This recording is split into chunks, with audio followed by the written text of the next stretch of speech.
दोस्तों, झारखंड के पाकुड़ जिले के गोपीनाथपुर गांव में प्रतिबंधित गौमांस काटने को लेकर दो समुदाय में झड़प हो गई थी और इस झड़प के बाद गांव में भाजपा नेताओं ने दौरा किया और पीड़ित परिवार वालों से मुलाकात की। भाजपा ने आरोप लगाया कि झारखंड की सीमा से सटे इलाके में बांग्लादेश से अवैध घुसपैठी आ रहे और इलाके में गौ तस्करी हो रही है, लेकिन राज्य सरकार मौन है।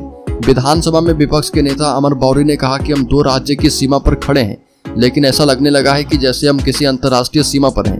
गौवंश झारखंड में प्रतिबंधित है, लेकिन इसकी खरीद बिक्री जारी है। मौजूदा सरकार को ये बताना चाहिए कि इसे प्रतिबंधित मानती है या फिर नहीं मानती। अमर बौरी ने कहा कि हिंदू समुदाय गाय को मां मानता है, जबकि उन्हें सड़क किनारे काटा जा रहा।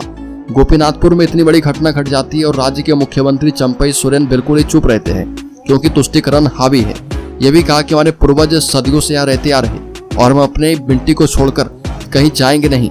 प्रतिनिधिमंडल ने ग्रामीणों को भरोसा दिया कि जब तक मामला पूरी तरह शांत नहीं हो जाता, तब तक गांव में एक अस्थायी थाना का निर्माण करवाया जाएगा। जिस तरह का माहौल अभी देखने को मिल रहा, इसको लेकर केंद्रीय पुलिस बल की एक टुकड़ी गांव में प्रतिनियुक्ति की मांग की जाएगी। अमर बौरी ने कहा कि आज की सारी रिपोर्ट में केंद्र और राज्य सरकार के साथ साझा कर गांव में पुलिस पिकेट बनवाने की प्रक्रिया और लोगों को भयमुक्त करने का कार्य किया जाएगा। साफ कहा कि झारखंड को पश्चिम बंगाल बनने नहीं दिया जाएगा, और फिर चाहे इसके लिए किसी भी हद तक क्यों नहीं जाना पड़े, क्योंकि झारखंड में भले ही झारखंड मुक्ति मोर्चा कांग्रेस और राजद की सरकार है, लेकिन केंद्र में नरेंद्र मोदी की सरकार है, जो कि गलत बर्दाश्त नहीं कर सकती। सारठ विधायक रणधीर सिंह ने कहा कि गोपीनाथपुर गांव की यह घटना झारखंड को शर्मसार करने वाली है। पश्चिम बंगाल के मुस्लिम समुदाय की भीड़ ने झारखंड के हिंदू गांव पर हमला किया और झारखंड में बांग्लादेशी को बसाने के लिए गोपीनाथपुर गांव के लोगों को डरा धमकाकर उनके घरों को छोड़कर जाने को मजबूर कर देना चाहते हैं, जो कि भारतीय जनता पार्टी कभी पूर्ण होने नहीं देगी। भाजपा राज्य सरकार पर दबाव बनाकर ग्रामीणों को संरक्षित करने का काम करेगी। बता दें कि भारतीय जनता पार्टी झारखंड का एक प्रतिनिधिमंडल नेता प्रतिपक्ष अमर बौरी की अध्यक्षता में पाकुड़ जिला के गोपीनाथपुर गांव पहुंचा और भाजपा प्रतिनिधिमंडल में राजमहल विधायक आनंद ओझा, सारठ विधायक रणधीर सिंह, गोड्डा विधायक अमित मंडल शामिल थे।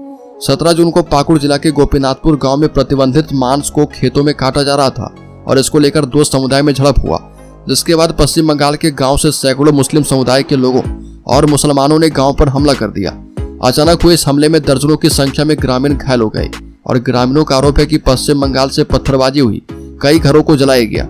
इस घटना से ग्रामीण इतने डरे हैं कि वो अपने घरों में भी नहीं रह रहे।